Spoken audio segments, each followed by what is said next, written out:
The biggest question of all in my personal experience is, who are you? And so I think to let the audience know, who are you, Who, sir? who am I, sir? Okay. I I'm Jude Patton, and I am a transgender man. I transitioned hormonally, beginning hormonally 50 years ago at Stanford University. I think I was about the third person they did this on, based on some information they gave me early on. Wow. Um, but I had been thinking about it for years. The only person I knew who had done such a thing was the name that comes up in the US for almost everyone is Christine Jorgensen, who had her uh, transition begun in Denmark. And then following that, after many years, actually completed transition here in the United States in Texas. Oh, wow. So Of all she, places. of all places, right? At that time, the university there was one of only 22 sites in the United States that sprung up just at the end of the night in 1965. John Money at what was it? Oh, Johns Hopkins Mhm. University, 1965, did a cohort of 6 people who were all like me, female to male, not male to female. Mhm. They and actually I met one of those people. And that he's the one that gave me the information to get started myself. He had moved to California where I was living. He came to work at a place I was working. I was then working as a dog groomer. This was back in the late 60s. Everybody had poodles, That popular was the popular breed, breed. Yeah. very most pop, and they all needed to have trims or fancy cuts and that sort of thing. And I was working as a veterinary medical uh, technician and as a dog groomer for Okay. 20 years back then. So I was lucky enough to have, I was adopted, which I find many of us are Oh, interesting interesting. enough. Another And intersection there. yeah, another intersection, yes. Even one of the most well-known trans men in the United States, Jameson Green, he was adopted too. Okay. And so several of us tell that story. I was lucky enough to get adoptive parents who just doted on me and their natural child, my brother, who was born about a year late, about 15 months after they adopted me. And they didn't encourage me to be masculine or to play with boys' toys or wear boys' clothes or all that, play with boys. But it, it was fine with them that I did. It was fine with them when I was defined by others as a tomboy. Hmm. And I really didn't have many problems socially until I was supposed to grow out of being a tomboy, Right. like your mid to late teens. And here I was still there at a crew cut at age 14. My mother actually cut my hair for me, by the way. Uh, and uh, and I wore it like that until I actually was living as a man, and then I let my hair grow a little longer, Hmm. and I let my beard grow. Yeah. But uh, who I was then is not so different, other than the obvious, than I am now. I you think, wouldn't all this change you as a human being? I I have one experience I had as a dog groomer was my employer. One day, one of my customers came in, and I had actually was up at Stanford having portions of surgery, and he asked where I was, and she said, "Oh, Jude." And he had known me as Judy. Hmm. He says, "Where's Judy?" And she said, "Oh, Jude's gone to is in San Francisco going through a section." He's, "Oh no, not sweet little Judy. She wouldn't do anything like that." And so as a child, as a young adult, no matter what I looked like or what people thought of me, the overall one of the overall descriptions in my manner is the way I was in the world was sweet. Mm.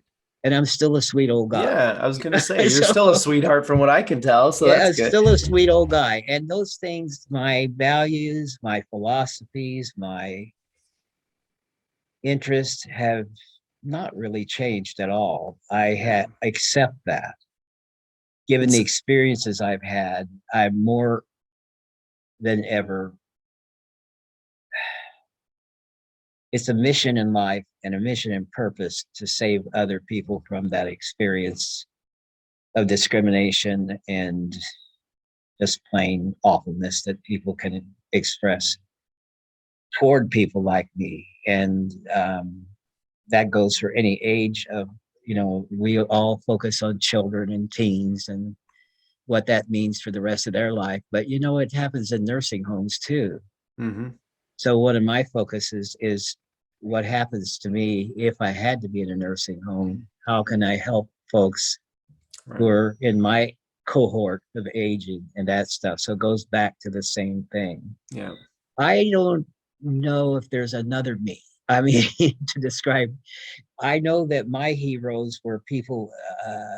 I didn't have, early on it was Roy Rogers and space character, space men of that I saw on TV. I wanted to be future. Always thinking about the future. And my dream was I was 12 years old and I had to write an essay for an English class. And I wrote an essay that said I wanted to be a combination psychiatrist, doctor, and veterinarian and travel space to learn about other species and investigate them under those three hats. Yeah. And That sounds and like a sci-fi book that you should write with Margot. yes, well, yeah, we probably could. It's a very But interesting concept.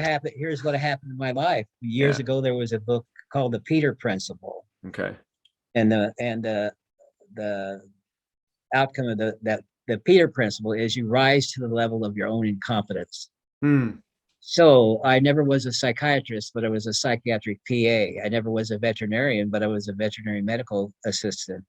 And I never was a psychiatrist, but I was a therapist. So, Mm-hmm. Mm-hmm. so did I then rise to the level of my own incompetence? No, there's a story behind all that too, and why it turned out to be the way it was. And Yeah. what I did when I stopped most formal schooling, I was at a place where I could do what I wanted to. As a PA, I could now prescribe meds, Mm-hmm. and I had to do training in family practice to be able to get to become a PA. And then the veterinary medical stuff has always served me in good stead for taking care of my own animals Yeah. and being an advocate in for wildlife and domestic animals. Yeah. So I am what I, if you had to go in rank order, the transgender part is definitely an important piece that I've embraced. Being a man is secondary to that. So I call myself a trans man, not simply a man. Right. I wanted people to know how I got here because it is a difference, and it did make a difference, and it does make a difference with who I became and who I am now, and will be in the future. The other That's thing is I was a husband and I am a stepfather, and I have 9 grandkids and 2 great grandkids, and I've had a whole life around that with my wife for 26 and a half years until she passed. And now I have another life with another person. yeah. And, and my partner has always been straight. She's never been, she doesn't see herself as bi. She, we met because her ex-husband came to me for information. Mm-hmm. He was also trans, Oh, okay. and he came for me for information prior to his transition. And over the year, I wasn't officially a therapist then, uh, but I still had to maintain boundaries at first with them. But years within a few months, we became friends, and Yeah. he saw other people for therapy. Right. Yeah. That conflict of interest was no longer an issue at that point. If you want to, based on my other interests, I why I love your art piece is that I have some small bit of art talent myself, and I went to there was a technical school on our high school campus, and I did graphic arts for the whole time I was in high school, along with my pre-med uh, more rigorous studies. Yeah. And I never did anything commercial with my commercial art training, but that's also stood me in good stead. If I have to make business cards, I know how to, I can arrange the print. I know the type styles that I take into consideration. Yeah. And so all that is a piece of me as well. I have an interest in uh, outdoors activities, but have a lot of restrictions now because of my mobility issues. I had my hip replaced 12 years ago, and Mhm. both shoulders were supposed to be replaced after that, and I won't do it. Yeah. Uh, but we have a very small yard, but we have crammed into that yard 5 fruit trees, Nice. and we grow onions and tiny tomatoes and a few things like that. But that's all we have space for. But Yeah. we Yeah. we both of us love the outdoors and love the gardening stuff. Nice. Yeah. I mean, it's always kind of a trick question when I ask people, who are you? Because like you were saying, right, there's so much involved and it's hard to really pin down where you end and other aspects of your life begin, and where your partner and your parents, and it's like everything is kind of Mm-hmm. woven together, right? So I always find it interesting to ask people that question, because you sometimes will get a very short, brief, factual answer. Other times you'll get a beautiful story, and it's like there's no right or wrong answer there. No, uh no. we're all many things, right? We are. I like that question too. I think I'm going to incorporate it into my little question that I send Please out. do. Yeah, it seems to me like in my studies, and from having conversations with a wide range of people from many different walks of life, it seems like that the pursuit of knowledge of self is integral to living a good life. And the other piece that I think is integral, and this connects to what you're currently doing as a end of life doula, I think the other key to the good life is coming to terms with your mortality. And I think it's Right. very hard to have a good life if you are scared to die and haven't confronted that simple fact that it happens to everybody. It's natural. It's like coming, you were born. Well, guess what? The other side of that is eventually you will die. Gonna And die, so, sucker. yeah, exactly. And so what have you learned from that work in terms of, again, you're helping people that have not necessarily had an easy go of it, because you're obviously helping people from your own community. So, have you worked with people from all walks of life, or do you really just focus? Of course, because I Yeah. wouldn't have a job Right. otherwise. I mean, Right. Okay. if you look at the statistics, they quote something around 5 to 6% of people being LGBT. I think Hmm. they're more than what people say, particularly in the Sure. binary part. Even if they don't follow through with it, they've thought about it, they're burying it, they don't want to acknowledge that piece Yeah. of them. But everybody at some point, I think, unless you're very, very young, thinks of death and Hmm. dying. And I actually did a study years ago with a friend of mine, a business partner at the time, Rosemary Poole, and she was teaching a group thanatology, or the study Oh, of death, yeah. to nursing students. And we had them interview elders who were, in their 70s and 80s, some of whom lived in nursing homes, some of whom lived at home with their children, adult children, and some of them were living independently. And the one question was, the most important question of this was uh, their own idea of death and dying and how they were reacting to that. Two things popped up. Uh, and one was dependent on who they were living with or whether they were independent, because independent living meant usually that they were healthier Hmm. than the other folks who were having to live with somebody else or were in a facility of some kind, Yeah. everything from nursing home to assisted living stuff.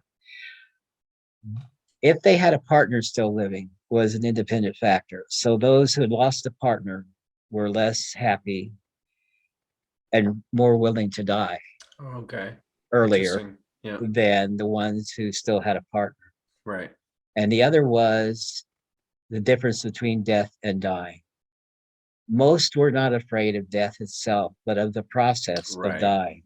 Yeah. And of course, when you stop and think about it, that's true. Most would like to die in their sleep or a terrible accident of some kind. Quick And and if they had a painless. partner, they wanted to die together so one was not left behind. and I don't think she ever published that study. It was just part of a class that we did, but it stuck with me. And it stuck with me with my older clients that I was seeing of any persuasion, straight, gay, whatever. With my older clients, such a difference whether or not they were still partnered up. And Mm. it does affect physical health in general. Men simply don't know how to take care of themselves, and they die earlier, not just from genetic sorts of things, Yeah. but because they don't eat right, and they may drink alone a lot, or Yeah. Yeah. where women who've been busy being caregivers most of their lives know also how to take care of themselves. They eat better. Their only real, I think, contribution to unhappiness is if they're not partnered up and they want to be with a partner. Mm. By that age, in your 80s and 90s, they're like one man for every 8 or 9 women. Because Yeah. Yeah. seriously, Yeah. Yeah. I've heard that. Yeah. I used to visit a really good friend who was in her 70s at the time. I was in my 50s, and I go to her assisted living facility every once in a while and have lunch with her, dinner with her. And I couldn't sit down. Not 10 minutes went by before there were 6 people, 6 women at the table who were sitting with us. And one of them said, "Oh, honey, I hope you don't mind that we're interrupting you with your friend, but I so crave a man's company, just a man's company. I'm not hitting on you or anything. I just to be able to speak with a man. You Yeah. can look Wow. around you," she said, and see that it's mostly were women who are, Wow. wow, So wow. that is that just because women outlive men on average, and so when you start to get up Yeah, in that yeah, age, that's, yeah. yeah, because I'm in our, at least in the US, for a long time, the statistics have been that their women have a 4 to 5 year longer age span than men do, and Hmm. it's not only genetics and disease, but risk taking that Yep. account for a lot of it. And And women like you just are said, we not. don't take care of ourselves. We don't know And how. yeah, and you're definitely risk takers more than most women are, and the Sure. jobs you have are more strenuous in the most part. That's changing. Yeah. Thank goodness that women have more freedom to do other things, and Yeah.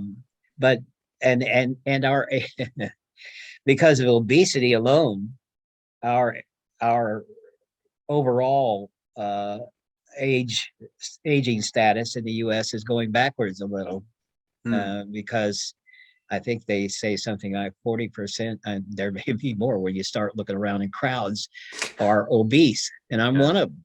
Oh yeah. So there's, That's a big health drain, right? Big yeah, problem, yeah, not just in the U.S. I think all around the developed world, probably. right? We Well, have it too good. if we're watching TV now, we just recently got a new nice 75-inch large screen TV with all your smart TV with all the goodies on it. Yeah. And that big, even that bigger screen, I think we had a 60-inch screen before, but had poor picture quality. But now when we watch this one and you're watching crowds of people, oh my goodness, I think it's probably the other way. 60% are obese in some form. Yeah. I have I don't have fat phobias. I'm not fat discriminatory because I've been fat myself. But uh but it is another factor. Fat Mm. fat and beauty in general to the entire population of younger people, especially younger people, is talk about discrimination. Talk about making a difference in who wants to date you or who's even going to give you a job. Yeah. Oh, they perceive you as being, along with fat goes the word lazy. Interesting. Yeah, You it's like an know, you had to unconscious get, the only way connection you could there. get fat is sitting around on your butt, and that's of course not true. No, Most of of course not. genetic and habits after, but it's just, and then within my community of LGBTQ folks, and beauty, youth and beauty. Hmm. So if you're past your mid-20s, you're already aging in other people's eyes. Yeah. If you're not beautiful or handsome, you are less apt to be courted by Right. Right. or pursued by others. You're left hanging in a corner. Mhm.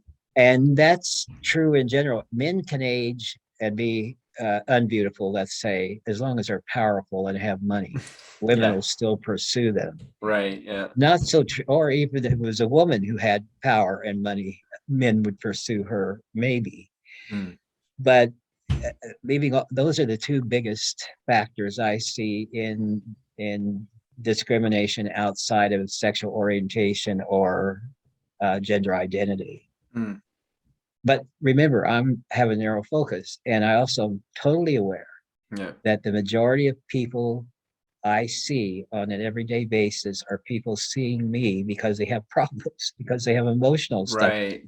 Yeah, or you're mental getting a health sample stuff. size. You're getting a very My specific sample skewed size. sample, Yeah, skewed, that's very right. skewed Yeah, sample. yeah, that's So I fair. have to stop and remember the people that I know or have met who have not any of those emotional or mental, or at least not to the extent they're affecting their life, and who are doing well to get a balance of my, my Yeah, position. perspective. Yeah, Yeah, yeah, yeah. yeah, It's kind of like yeah. if you go on the internet and you read comments, you start to get the sense that the world is a certain way, but then you actually have real life conversations like the one we're having right now, and you realize, oh, that's Maybe not how not. most Maybe. people see things, like that's a small subset of people that are actively participating in the comment section. All right, there's a Oh, reason they're in there. exactly. Yeah. And then, I am very guilty of ignoring the other side.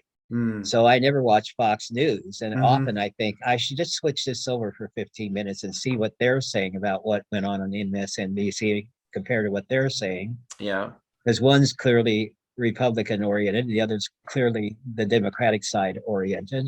Yeah. And I align myself with the Democratic side because their belief system or what they're trying to accomplish is more in line with what I'd like to see happen. Sure. Yeah. And I Yeah. see the Republican side doing nothing but being obstinate and blocking everything they're trying to do.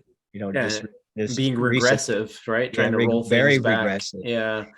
Well, and it's interesting. I had this conversation a while ago. No, the term progressive, I feel like, is not really a valid term because if you ask even staunch Republicans or conservatives, like they want progress as well. They just think that progress is achieved by going backwards to what they used to, but that's their version of progress is like, no, we got to Yeah, go back to this. Whereas we're like, no, we got to move on from this. It's like you both yeah, are trying to progress, just different definitions of how to get there, right?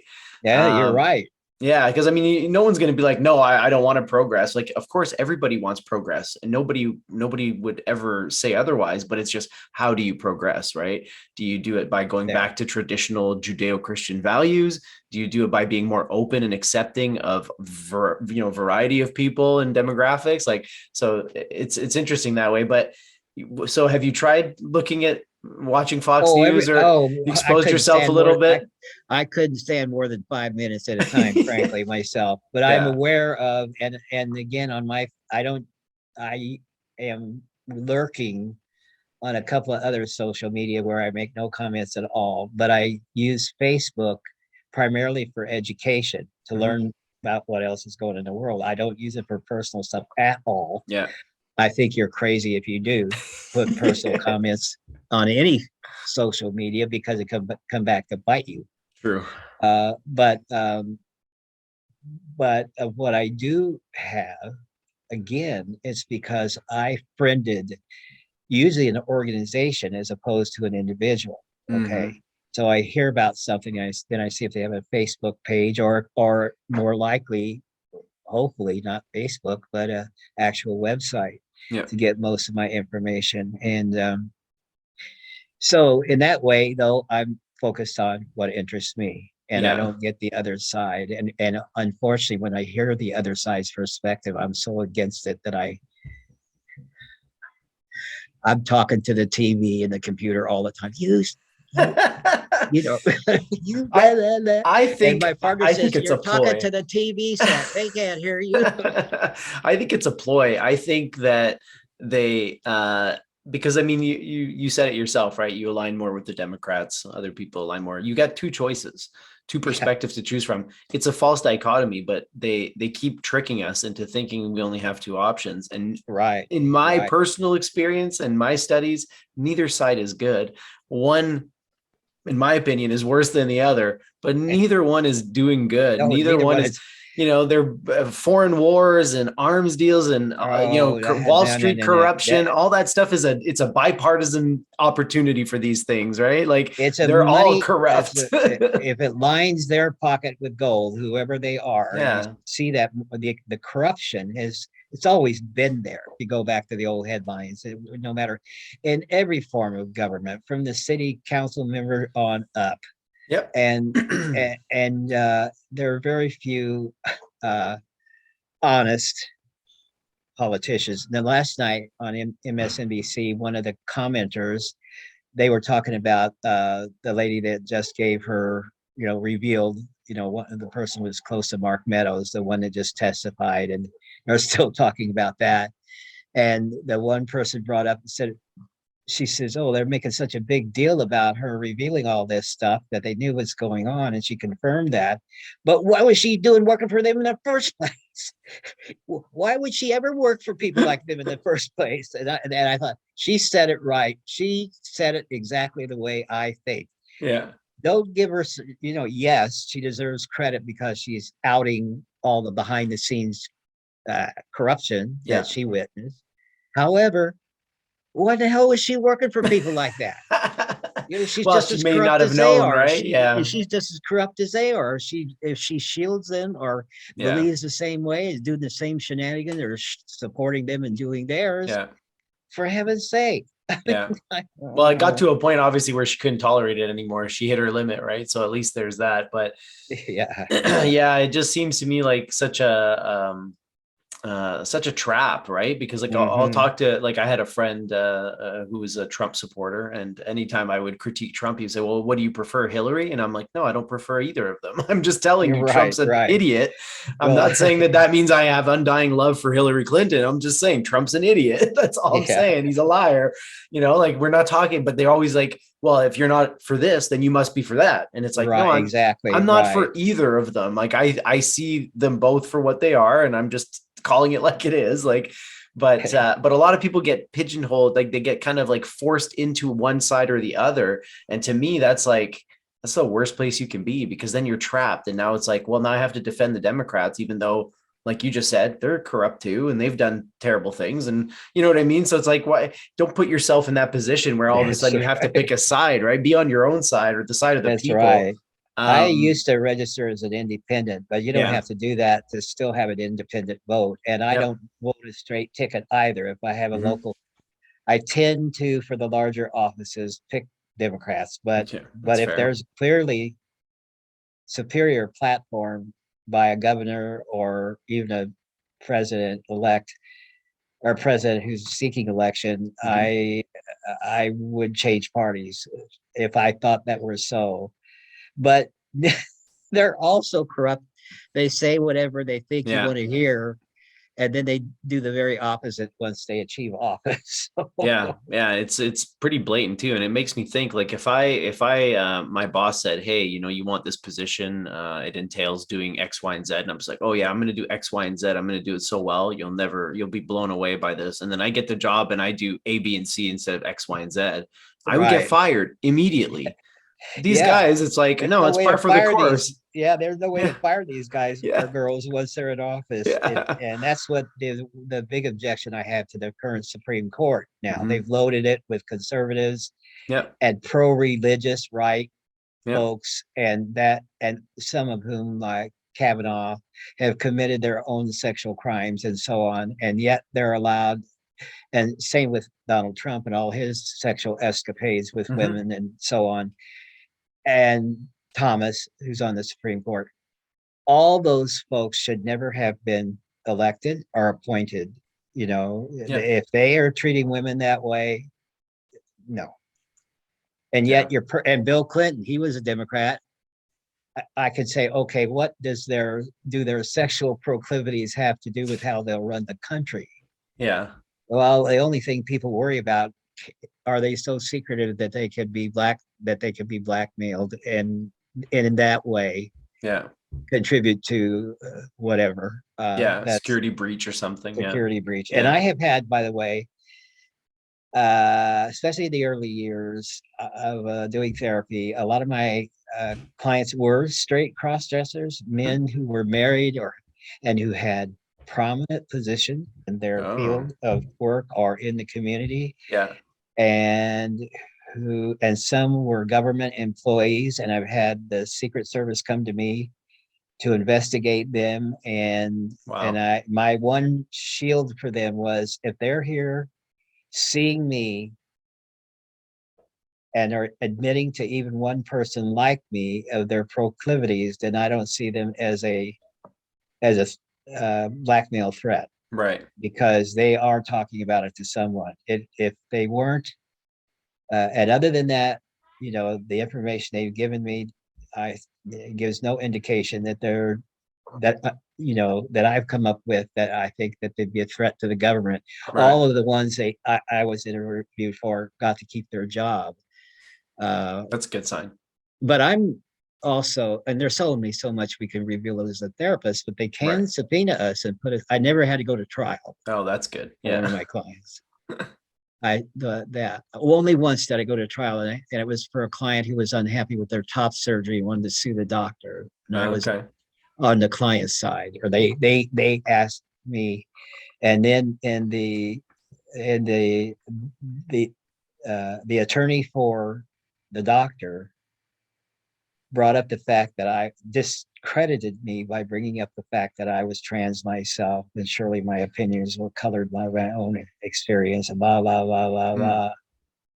Uh, and I learned later that he got that information because his brother was a doctor at Stanford and Mm.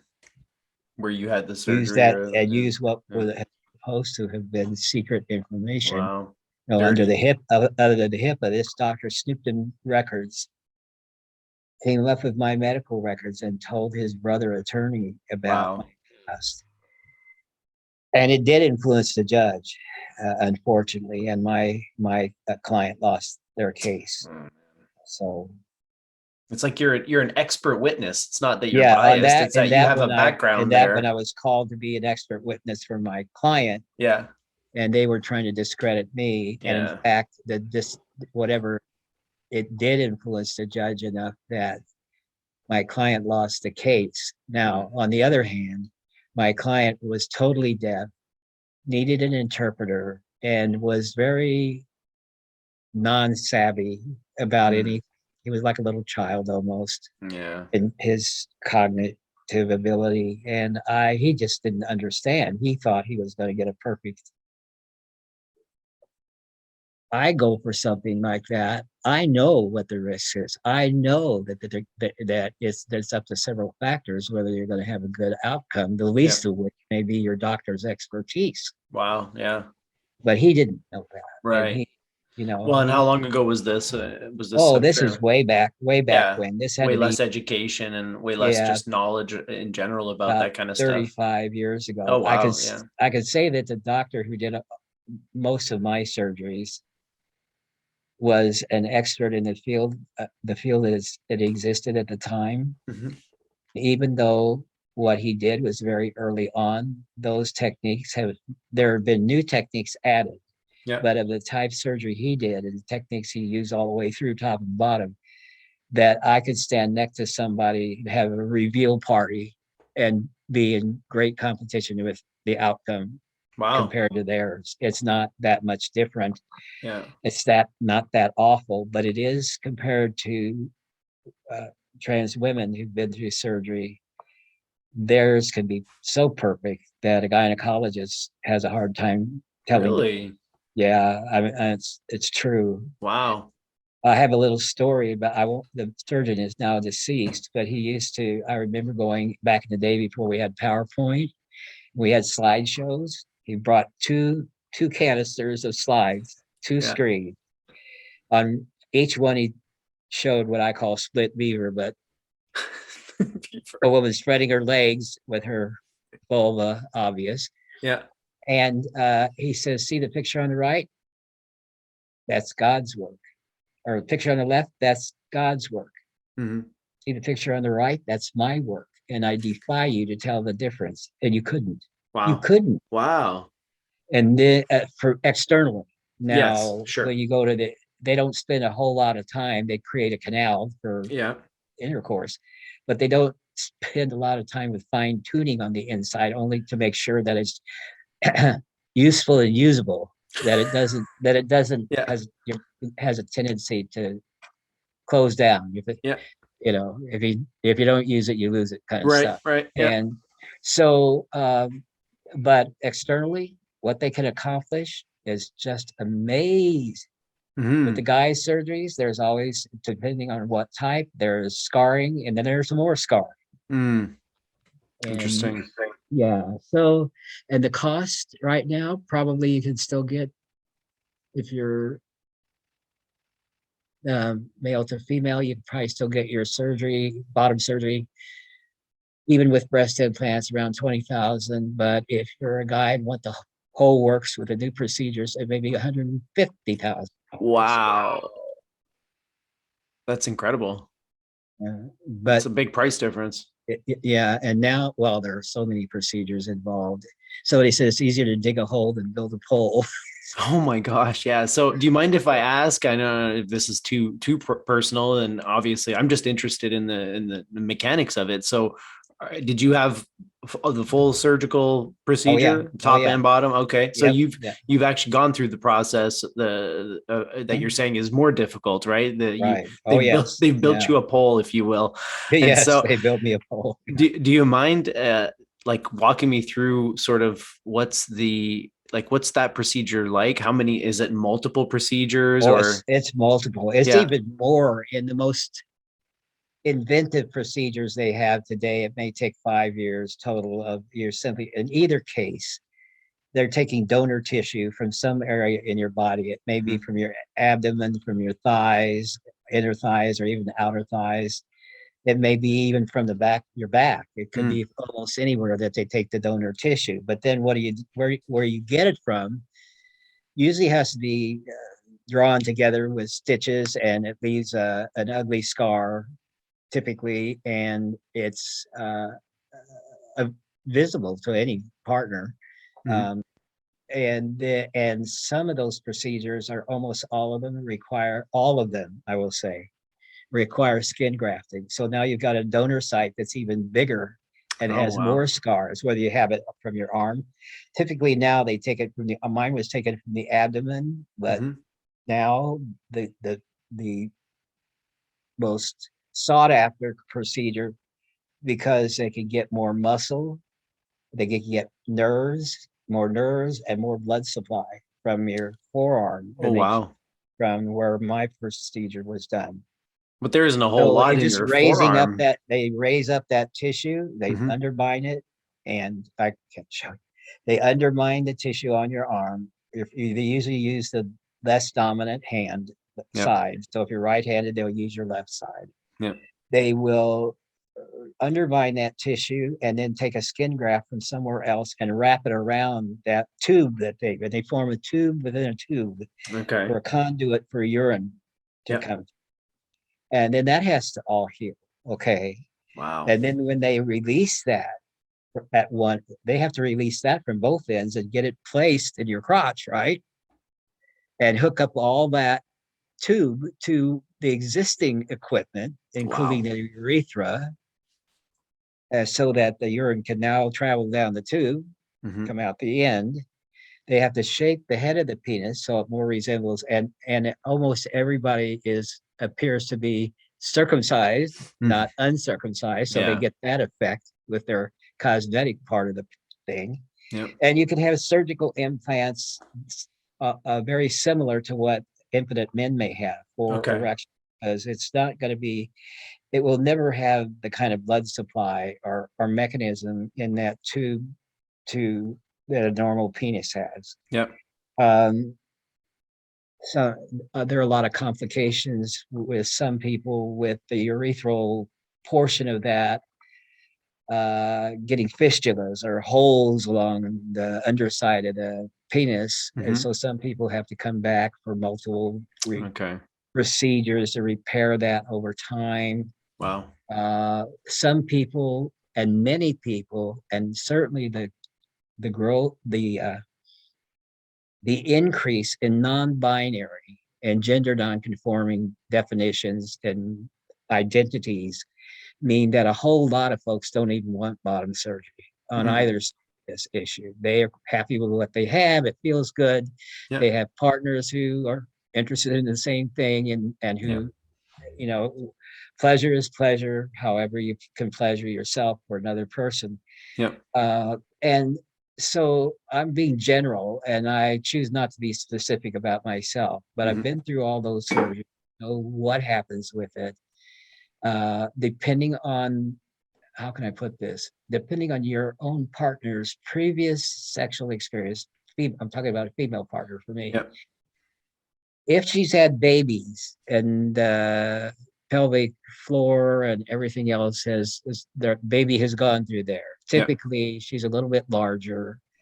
The girth of the penis that they create, that's limited in length. It can Hmm. be quite large because it doesn't get erect on its own. So they created the size an erect penis might be. So there you Okay. are, hung like a horse, it looks like, but, but, uh, but it's so it may be difficult to have intercourse with someone who's an absolute virgin or Hmm. and never had children. Okay. You can't just it's what people call like a stuffing technique here. Mm. It's not erect enough that it I see. of itself that you can Right. have it that way. Now, what I tell people, and this is true also, and I'm again speaking from being straight and never having had sex with men myself, but only with women. There are an awful lot of ways you can please people, and a That's lot, very and true. I know all those ways, having had experience. I think I know most. Yeah. None of my partners have ever left me or been upset, feeling unsatisfied sexually. I Right. complained to them, and they were happy with that. There you go. The and so and that's true of straight people too. And it's also true that over time, sex is the most primary thing in the relationship. Yeah. That Very true. if you and so even if it is, and you got to have it 6 times a day, and your partner's agreeable with that and it feels the same way, it's not the end and be all. Yeah. And the if it is, then people will not stay together. Yeah. What it Totally is in the agree. beginning is a psychological piece of this. Hmm. And it seems to be so much more often that men who discover that the woman that they're with, quote unquote, used to be a man, and they blow it. And those are the ones that murder the girls, and Oh, wow. especially streetwalkers and people making their living on the streets Hmm. or at risk. And so we see mostly women, black trans women who are Yeah. being murdered, but there's the share of white. There are trans men who get murdered, but it's not for the same reason. They Hmm. get murdered usually by an ex-boyfriend or an existing boyfriend of the woman they're with, who Right. is so jealous and so angry because his woman would have sex with someone like that and preferred someone People like got too that. many hangups, man. People got too Yeah, many hangups. That's the one part that I have a hard time with all of these issues is like if you believe that it's sinful, you have an obligation to not do it, yes. but leave everybody else out of it because they Leave might not agree with you. So if you think it's wrong, don't do it, but Mhm. leave everybody else alone because we don't all have the same values and the same That's beliefs, right. right? And it's like, how is this a threat to you? It's Yeah, not a threat to you unless, shouldn't be. Well, it usually is with someone who already has fantasies about what it would be like, or already tried it. But don't you call me yeah, gay or queer or fag or yeah, whatever they do. yeah, The protest too much. you're right. Well, that's it. And they Yeah. protest so much, it ends up in murder, and they use that that defense for what they do. And only a few states have actually addressed that legal piece of that defense. That Hmm. no, it's not going to work. That's not valid. Yeah, it's like no, there's no actual justifiable reason to murder somebody. Like doesn't matter if they were Me being, trans and I you didn't am a know. crime show nut. Oh So yeah. we will, we watch a lot of crime shows, and I watched some of and see what people get by with and their reasoning for why they did it in the first place. And I just shake my head, and then I say, "Ooh, maybe I better be more careful than what I am when I'm out in the dark alone somewhere, or even in Well, my own house." in my limited exposure though, it seems that it's that trans men like yourself have it a bit easier, right? Because you're again, from what I understand, you guys pass like I met you in person at UVic a few years ago, and it's like if I had known that this was your life, your background, I would have had no idea. Like you're just a man, but the other way around, it seems to be more problematic. It's harder for a man to pass really Just the easily as a physique woman, right? alone, yeah, Yeah. just the physique alone that no one has control. All you look, I heard the laugh. My I would say my patron saint, but my patron persona is gnomes because they're all short and have beards and they're bald. Yeah. Okay, and the reason I was saying that is we were at a trans conference one time, and this gal comes up to a couple of us, and she kind of interrupted us. She says, "Oh, I hope you don't mind."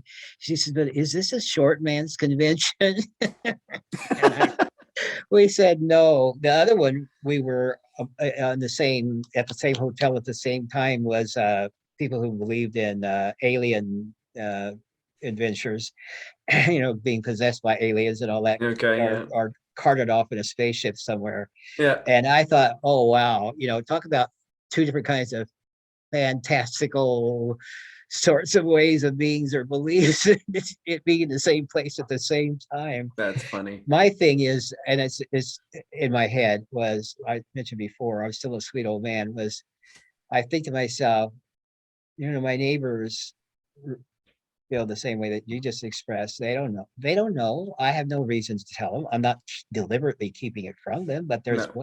one. And nobody ever asked. And I said, well, to them, I'm just some old guy down the street. And then I thought, well, yes, I am just some old guy down the street.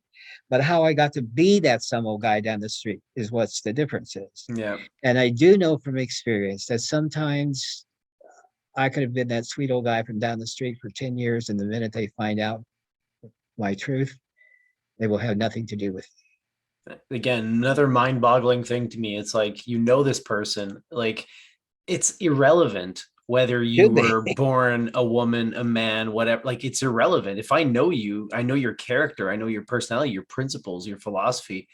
What difference does it make whether you were born this or that? Like it's just, to me I it's like a arbitrary and irrelevant detail. Like it's relevant obviously, but what I mean is like it doesn't inform me about who you are, the kind of person you are. It doesn't tell me anything about you.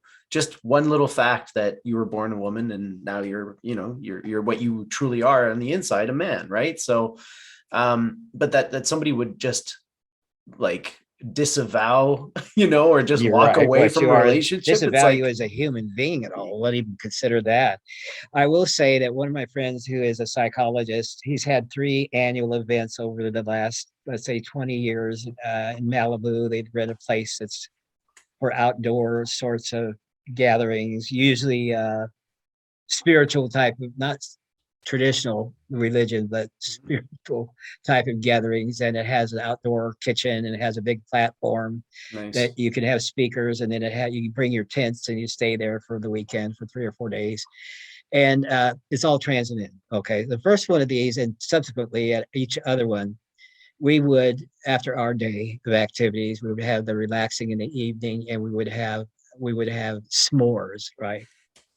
It's like a bunch of Boy Scout leaders taking out the boys or the girls and sitting around the campfire and making s'mores. Okay. Mm-hmm. And I just had a vision. I thought, what group of adult men camping together on a fishing trip or something, or hunting or whatever, would be sitting around eating s'mores? Probably not too many. And then when mealtime came, especially the first breakfast, it was so obvious. Everybody gets up out of their tents, and they. By the way, it's close enough that the guy was throwing this. His wife would bring in all the food stuff Yeah. to keep it fresh, but we would cook there. Yeah. So the first morning for breakfast, you got all this group of people, right, who were raised as little girls and young women. And it's saying, oh, no, what would you like that I can make for you? Oh, no, let me cook for you. Oh, no, and this all this caregiving stuff. And if during the course of the day, they were talking about very, very sensitive issues and someone was obviously distressed or tearful, all this rush to comfort, physical way, appropriate physical way. Yeah. And I thought, if there was an observer, I wonder, and they thought we were all straight men. I wonder what they would think of this, because I think that wouldn't be happening. There's Too bad. man, just buck up, Yeah, it's too bad. It's too bad, because it's like what you're describing there is my ideal masculinity. It's balanced, just like that picture behind you. You've got feminine in you, you've got masculine in you. I spent years and years repressing and demonizing the feminine because it was in me, and I was basically taught to regard it as lesser and shameful. And my wife taught me, through parenting, through giving birth, the power and the beauty and the sacredness in the feminine. And the fact that I have this inside of me now, it's like, I honor it. I want, like what you're describing, guys embracing, showing emotion, being vulnerable together. That to me is like peak masculinity. So, to me too. And the same thing for a woman who has never allowed that masculine portion of her, and we associate that with different behaviors and different philosophies, and it does make an impact. And people are in almost every sense, whether it's a biological male or that's an outdated term, by the way, or biological female. There are more limitations than there are the ability to expand oneself as a human being, as a spiritual person, particularly.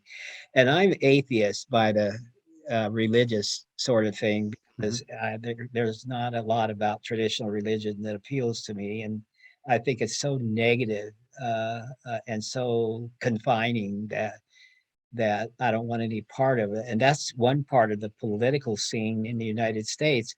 Everything's within God we trust, or having a prayer after a session of Congress, or whatever. And I think, where is this piece that says separation of state and religion? Where did it go to? And it has totally crumbled. It's included in, all of the conservative crap mostly comes from a religious right-wing person. It's tricky though, because it comes from other places too. Yeah. There, you know what it is? It's cherry picking, and whether it's the Bible or the Constitution, there's people who cherry pick, right? They'll talk about, the right to bear arms and how it's, it's woven into the Constitution. Well, separation of church and state is also woven into it. The founding fathers, that was their goal, was to break away from the monarchy, break away from the church, and create a secular state where people can be religious, but it doesn't play into the governing of the country. So it's like the same people that are going on about the right to bear arms, they're hypocrites. They're really concerned about the right to bear arms, but they're not concerned about the separation of church and state. They want to get rid of that. You know what I mean? And it's, if you look at their version of Christianity, it's like, let's take what Jesus taught according to the Gospels and let's do the opposite of that and call it Christianity. That's what they're doing. They're giving Jesus a terrible name, because if you actually read the Bible, you read what Jesus taught, the Sermon on the Mount stuff. It's like, listen, it's easier for a camel to pass through the eye of a needle than for a rich man to enter heaven. That's what Jesus said. Yeah, that's all you need to know about modern. That sums it up really succinctly, right? Yeah, look at the churches. Look at how much money they have. Look at all the lobbying that they do. All the wealth and power that they have. These like Joel Osteen, mega pastors and stuff. It's like I have a needle, camel. That's all you need to remember. Exactly. And but yeah, it's a shame. And I'm glad that you bring it up, because I consider myself to be spiritual, but not religious, I guess. Or I would say that my religion is not a specific religion. It's the religion of love. And you can find that the truth of that in all religions, every Oh, scripture, from India to China to Christianity, to doesn't matter where you look, love is always the cornerstone, it's love the is love, foundation, right? right? That's exactly it. And that's what I call myself, a spiritual person too. And I draw mostly from Buddhism Nice, nice. and from what I've learned of many indigenous peoples in the United States and their philosophy about nature and all species and their importance in the world and blah blah blah. And Interconnectedness of all the beings. connectedness in the Yes. world and not being disconnected. In fact, there's a book and a deck of cards like tarot cards, but they're Mhm. not the same, but they're of animal spirits. Yep. Okay, you're a spirit animal. And when I did my reading, I was astounded. I started crying. It was one of the first, actually, the first thing that came up was Spider. Hmm. And Spider understands the connectedness in life, the way I'm Of represented. course. And then some of the other things, one was antelope. And antelope says in the book, the interpretation of the book, antelope says, take my meat to feed yourself and take my hide to stay warm. They're sacrificial. Yeah. And so the work I've done and the things that around that work are subsuming myself for the greater good, that Hmm. I would sacrifice my own comfort level, knowing that if I out myself, I may suffer consequences than being stealth. Yeah. And I'm willing to do that to help other people. And then there were other animals, and so the Interesting. the the animals that walk beside me are dog for loyalty and otter, and otter is masculine, feminine Yeah. combined in one. And Yeah. so I thought, how did all the symbolism contained in these animals, and whoever wrote the book's interpretation, who was a Native American person, how how did that all come together serendipitously in this reading for me? Because it was so accurate in how I feel about myself. Yeah. Yeah. It was an interesting part. I did have by the way, I was regressed at one time. I was really interested in past life regression. Hmm. Twice I had an experience with that. Both were interesting, but the one about religion, uh, uh, summarize this. That was a teenager during the time that Christ was alive. I actually heard him preach, and the interpretation in my own mind for this is and confirmed by another person who actually put that idea in my mind, was that my whole negative feelings about traditional religion, including Christianity, is because I actually was there to hear. You got it from the source. I got it from the source, not from the interpretations over the years by Yeah. these other folks. Can't compare. Now, can you say that that was a true experience? I'll never know, probably not. But it explains, why out of all the question back to me was, why out of all of the hundreds and thousands and millions of images you have stored in your mind, did Hmm. this come up? Yeah. Why wasn't it something else? And the only other one I had when regressed, I was believe it or not, on the island, on the mythical island, so to speak, mythical island of Atlantis, Hmm. and I drowned in the Anticlimactic. in that and whatever went on that buried it in the water. And I remember that You went down. I looked up, and the sky was now water, and what used to be water was sky. And that was my last. And it was an instant of dying, and I woke up from the experience. And Interesting. Yeah. Yeah. It's interesting you say whether it was a true experience or not. I think you experienced it, whether it took place or not. It's you experienced it like it was real. It's real as far as you're concerned. You know what I mean? Yeah, Your yeah, body and your brain can't tell the difference. It was a real experience, and for whatever it's worth, it obviously gave you something. So yeah, it did. yeah. It was really funny. You know, the whole experience was funny because I was at UC Irvine, and this was a weekend seminar back in the day, you know, in the Mhm. 70s, when people were doing a lot of that exploration. And it was all professionals who were in that group. There were over 300 people. We were in a group. They turned the lights down low, just had you close your eyes and let it go. Yeah. And the person guiding the experience was very careful not to put details. She'd say, Yeah. look down at look down at yourself. What do you see? What are you wearing, if anything? And she didn't say, are you a boy or a Yeah. girl? Right. She just, Yeah. you know, No but in leading that context of questions. looking down, I realized I, at first a little boy, and she progressed through that lifetime up to the time when I was, and when I was so pissed that it was about religion, I woke myself up. And I waited for the rest of them to go through the rest of their uh, experience. yeah, I was exceedingly pissed that the subject of religion came up. So that's funny. in the Wow. interim, I've made it a practice to try to learn more about all sorts of concepts preached by various, you know, promulgated by various religions. And Yep. you're right, it all comes down to a similar place: love, love, love. Yeah. The steepest path, but The, the one that we should all be striving to walk.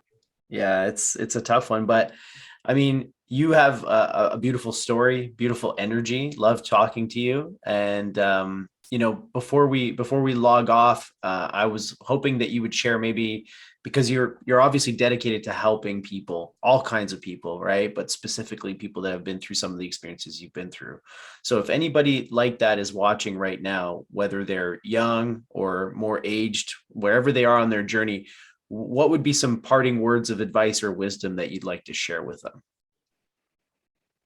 well, don't wait if you're in a crisis, or not even a crisis, but if you have questions that are unanswered for yourself, or you feel like you need support that you're not getting from other people, reach out. Don't wait and try to manage it all on your own. I think you'll find it's beneficial, really, to seek help from people who have the knowledge and the experience and have the training to work with that and work with people when they're having these feelings. Mhm. Most people don't contact me unless it's for information. They may not have mental health issues or emotional issues at all. It might just be simply for information. Yeah. And in that case, if you don't mind, there's a plug. Yeah, please do. If you were interested in this story and you think I might have something to give to you or help you with, contact me by email. That's the easiest way to contact me. It's my name, Jude Patton, Judepatton at AOL.com. I'll put that in the description of the video for you, and also plug any organizations or websites or anything Okay. like that that you'd like me to promote for you. Okay. I'll put that Well, in the video the description. one big plug I want to give to everyone is Margot's publishing company, which is transgender publishing, all one word, .ca. Yep. And on her website, you will find tons of information. In general, if you're doing a web search for anything to do with transitioning or thereabouts, do not use the word transsexual unless you're into porn, because any under that word generally is associated with porn. Yeah. Okay. Use the word transgender if you're Good. searching. And Good then to with know. our books, not Margot has dozens of other books that she's published and is in the process of publishing even more. Hmm. I would check out her website frequently, at least once a month, for new books in print. And then I do my own search. Once in a while, I'll just search transgender and see what's new in the field. The other Yep. is I do the same thing on the larger publishing companies' websites, because even though Margot is a publisher, much of her sales comes through Amazon.com and some of the Yeah, other booksellers. And they have new books coming on daily from her and from other publishers. And it's amazing what's out there that can be helpful. Uh, that's awesome. and stay away from the naysayers. They naysayers could do no good to me. You know, you have to find your own truth, whatever that is for you. Mm, But negativity has no place in my world. I and I would hope for others that they really think about it first and give it no space. yeah, yeah. You have control over what you allow in your mind, and if you allow those types of negative thoughts, toxic thoughts to do their thing, it becomes a pattern, and it just becomes the default setting for your brain, right? So definitely Right. agree with you on And that. you're right. And I would also encourage more dialogue between youth and older adults. You can learn from the pioneers and the older folks, and don't discount what they have to say. Don't discount their knowledge, and they shouldn't discount yours. You Hmm. know, the I learned so much from younger people, far younger than I, from children, from Yeah. my own grandchildren and my own children. And when I do this work, I get more out of it than my clients do. They have, for instance, especially when I'm speaking to an audience or actually in live kind of thing, you know, in a Yep. school, a class, I've got maybe 300 people hearing one voice. They, I hear their 300 voices. Right. Who's benefiting more? Right. Yeah. Yeah. I mean, honestly, and the Yeah. more like with your show, with your podcast, other people who I think are really doing good work to change the universe in a positive way, do more of that. Hmm. Do more of that. Get interested. And when you think you got nothing to do, volunteer. Like they say, there's an old saying about become part of the solution, not part of the problem Yeah. stuff. But it is. You didn't happenstance on this saying, oh, that's a good way to make money. You have a calling yourself. You have things you want to accomplish and to better other people's lives. And you're choosing subject matter and invitees based on stories that you think are positive or some people can. Educational. I mean, that's the number one thing for me is again, like you're saying, I learned so much from these conversations. And to me, this is the best method of education is conversations. Like you're saying, dialogue, where I'm not coming in to prove or disprove anything. I just want to talk with you, get your insights, hear about your life experiences, and it expands my mind and my perspective because now I have your points of view and your ideas circling around in here. It's not just the old default mode. So I'm just grateful to have the opportunity to talk with you and to put your story out there. And yeah, great chatting with you. Thanks for making the time, Jude. And say hi to Chuck for me. I've I heard lots will. about her. And yeah, we'll talk again She's soon. a wonderful person. Everyone should have a partner like Chuck. Now, maybe I'll interview her next then. And in the meantime, have a good life. And I hope to see you again in person at one of the events up in Canada. Yeah, that'd be great. Take Awesome. care. Yeah, thank you. Have a good day.